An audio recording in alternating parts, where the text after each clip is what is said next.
বিষয়টি দিবালোকের মতো পরিষ্কার। এখন জামায়াত ইসলামী মুনাফিকি করেছে। জুলাই সনদ অনুষ্ঠানে গিয়ে জুলাই সনদে স্বাক্ষর করেছে, এই কথা ছড়াবার চেষ্টা করছে কে? বিএনপি। এখানে গভীর খেলাটা কি ধরতে পারছেন? নিশ্চিত আপনি পারেননি। দেখেন আপনার সাথে আমার মিলে কিনা।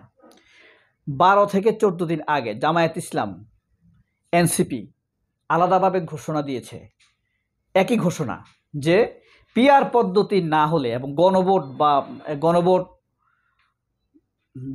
গণপরিষদ নির্বাচন না হলে আমরা মাঠে আন্দোলনে যাব।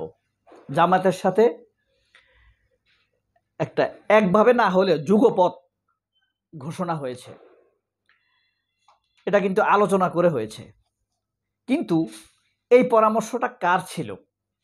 বিএনপি নেতা সালাউদ্দিন আহমেদ এনসিপি নেতৃবৃন্দকে বলেছে, তোমাদেরকে তো আমরা 100 বা 80টা আসন দিচ্ছি, তবে জামায়াতকে বিভ্রান্ত করে দাও, সরকারের সাথে জামায়াতের দূরত্ব তৈরি করে দাও। কিভাবে?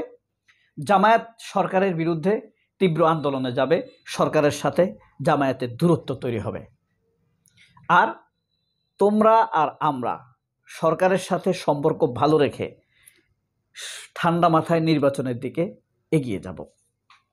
ঘটনা 1, জামায়াত কিন্তু মাঠে নেমে গেছিল, জেলায় জেলায় থানায় থানায় অলরেডি উপজেলাগুলোতে মাঠে চলে গিয়েছে এবং এত গুরুত্ব দিয়ে প্রোগ্রাম করেছে। জামায়াতের আমির কিন্তু রাজশাহী, সিলেট চলে গিয়েছে অলরেডি প্রথম প্রোগ্রামগুলো শুরু করার জন্য। বুঝতে পারছেন? জামায়াতকে মাঠে নামিয়ে দিবে কার মাধ্যমে? এনসিপির মাধ্যমে। কারণ এনসিপিকে জামায়াত তো একটু পছন্দ করে, বিশ্বাস করে, আন্দোলন থেকে এসেছে। বুদ্ধিটা কার? বিএনপিও ভারতের। তো এনসিপি তো আর জানেন এটা ভারতের বুদ্ধি। ভারত ওয়াকার মিলে বিএনপিকে বলেছে এনসিপিকে দিয়ে এটা করাও, জামায়াতকে এবং এনসিপিকে মাঠে নামাও, পিছন থেকে সরে যাবে এনসিপি, তোমরা এর মধ্যে সিদ্ধান্ত করে ফেলবে, তাইলে সরকারের সাথে জামায়াতের দূরত্ব তৈরি হয়ে যাবে। বুঝতে পারছেন? হুট করে এনসিপির নেতা নাহিদ অথবা কেউ একজন বলেছে আমরা আপাতত আন্দোলনে যাচ্ছি না, আমাদের এখন টার্গেট জুলাই সনদ। বুঝছেন? দ্বিতীয় ঘটনা, আবারও বলছে আমরা এই জুলাই সনদ, জামায়াতও বলছে জুলাই সনদে স্বাক্ষর করব না যদি গণপরিষদ নির্বাচন না হয় এবং জুলাই সনদ অনুযায়ী যদি নির্বাচন না হয়। শক্তভাবে জামায়াত বলছে, কিন্তু এরপরও জামায়াত সাইন করলো। সবাই তো মুনাফিক বলছে জামায়াতকে। ঘটনাটা কি? এনসিপিও বলছে তারা জুলাই সনদে স্বাক্ষর করবে না, এনসিপিও করবে না, জামায়াতও করবে না। আবার সরকারের সাথে দূরত্ব হওয়ার ফাঁদ জামায়াতের জন্য ফাঁদ পেতেছে কে? এনসিপি। আমি এনসিপির দোষ দিই, এগুলো রাজনীতির খেলা, কে কার খেলা কদ্দূর বুঝতে পারবে, কে কাকে নিয়ে কতটা খেলতে পারবে, সেটাই বিষয়। এদিকে তো বিএনপির মাথা খারাপ, বারবার ছাত্র সংসদ ইলেকশনের গুলোতে নিয়মিত বিরতিতে তারা হারছে।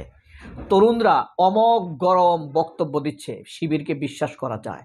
বক্তব্য ছড়িয়ে যাচ্ছে গ্রাম থেকে গ্রাম অন্তরে, শহর থেকে অলিতে গলিতে, সুন্দর অলিতে গলিতে, এলিট থেকে রিক্সা থেকে পাজেরোতে, বিমান থেকে সাইকেলে, সবখানে শিবিরকে বিশ্বাস করার খবর ছড়িয়ে যাচ্ছে। বেশি বিশ্বাস করে ফেলছে মানুষ। বিএনপি তো ভয় পেয়ে গিয়েছে। তো জামায়াতকে সরকারের বিরুদ্ধে ব্যস্ত রাখতে হবে, তাহলে 2-1টা ভুল ত্রুটি করবে আন্দোলনের মাঠে, সহিংসতা হবে, সেগুলো তাদের সব মিডিয়া কিন্তু জামায়াত বিরোধী। তাহলে একদিকে জামায়াতও বলছে তারা স্বাক্ষর করবে না গণপরিষদ নির্বাচন ছাড়া, গণভোট ছাড়া, এনসিপিও বলছে শুধু একা যাবে ইউনূস সরকারের সাথে বিএনপির সম্পর্ক ভালো হয়ে যাবে, মিলেমিশে তারা আরও 6 মাস সরকার চালাবে। যদি দেখে যে ভাল লাগে না, ডাকসুতে হারছে, বিএনপির হারার সম্ভাবনা হচ্ছে, তাহলে ইউনূসকে বলে রিকোয়েস্ট করে আরও বছর 1-2 চালাই দিবে সরকার। তো আসলে ইউনূস বসে থাকলেও পিছনে তো বিএনপি ওয়াকার, এই বুদ্ধিতে আছে এখন যদি এই পরিস্থিতি থেকে, এই ছকটা বাস্তবায়ন হয়ে যাবে আপনি যদি জামায়াতকে সরিয়ে দিতে পারেন। সরানো যায় কিভাবে? দূরত্ব তৈরি করতে হবে সরকারের সাথে, ইউনূসের সাথে। তো দূরত্ব তৈরি হবে কিভাবে? আপনি তাদের বিরুদ্ধে আন্দোলন করলে, সহিংস হলে, পুলিশ দু একটা ঘটনা ঘটালে, বিভৎস। জামায়াত এটা বুঝে ফেলেছে। এই যে মাথার মধ্যে বিএনপির বুদ্ধি, একদিকে বিএনপি, আমি কত ভালোবাসি এনসিপিকে আপনাকে বুঝাতে পারবো না। এই এক একটা ভুল করে করে করে করে এই এনসিপি নিজেদের জনপ্রিয়তা কমাচ্ছে। তবুও এখনো মিডিয়া যেভাবে দেখাচ্ছে এত কমে যায়নি। এনসিপি স্বতন্ত্র ইলেকশন করলেও, ঘুম গিয়ে হইলেও তারা 80টা আসন পাবে। যাই হোক, এটা অবাস্তব মনে হবে এখন, নতুন দল তো, যখন ভোট হবে তখন বুঝবেন। তো এদিক দিয়ে তারা বিএনপির চিন্তাকে মাথায় ধারণ করে এক হাত এদিকে দিয়ে রেখেছে, এক হাত এদিকে দিয়ে রাখছে, কিন্তু তুড়ি বাজাচ্ছে এইদিকে, হ্যান্ডশেক চলছে এইদিকে। ঠিক আছে? তো এভাবেই তারা একের পর এক। এখন জামায়াতের কোনটা গুরুত্বপূর্ণ? এনসিপির সাথে কমিটমেন্ট রাখবে নাকি জুলাই সনদকে অ্যাভয়েড করবে? গত পরশু দিনের কথা বলছি, গত বৃহস্পতিবারের কথা বলছি। যদি সেখানে না যায় তাহলে রেকর্ড একটা সমস্যা হয়ে যাবে। ওদিকে যদি এনসিপি পরে সিগনেচার করে, পরেও সিগনেচার করার কিন্তু সুযোগ আছে। এখন জামায়াত এখন সিগনেচার করলো না, তাহলে সরকারের সাথে দূরত্ব হয়ে গেল। এদিকে এনসিপি যদি আপনার পরবর্তীতে সিদ্ধান্ত করে, তাহলে জামায়াতের সাথে এনসিপির, সরকারের সাথে জামায়াতের দূরত্বটা হয়ে গেল। এই জিনিসটি জামাত চায়নি। তবে এনসিপির সাফল্যটা এখানে কোথায়, বা বিএনপির সাফল্যটা কোথায়? নিজেদের গেমে ফেলেই জামাতকে মুনাফিক বলতে পারছে।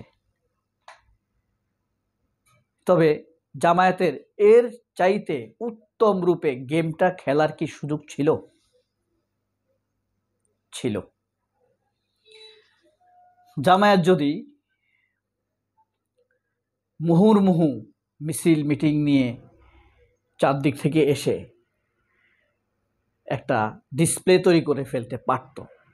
কারণ জামায়াতকে মিডিয়া কাভার না করলেও ডক্টর ইউনূসের কল মিটিং হিসেবে, জুলাই সনদ স্বাক্ষরের মিটিং হিসাবে মিডিয়া এটা কাভার করতে বাধ্য হতো। জুলাই সনদ স্বাক্ষর অনুষ্ঠানকে জামায়াত লোকারণ্যে ভরপুর করে দিতে পারত। তবে যেভাবেই হোক, আপাতত গেম খারাপ খেলেনি। সবাই অনেক ভালো থাকবেন। আল্লাহ হাফেজ। আসসালামু আলাইকুম।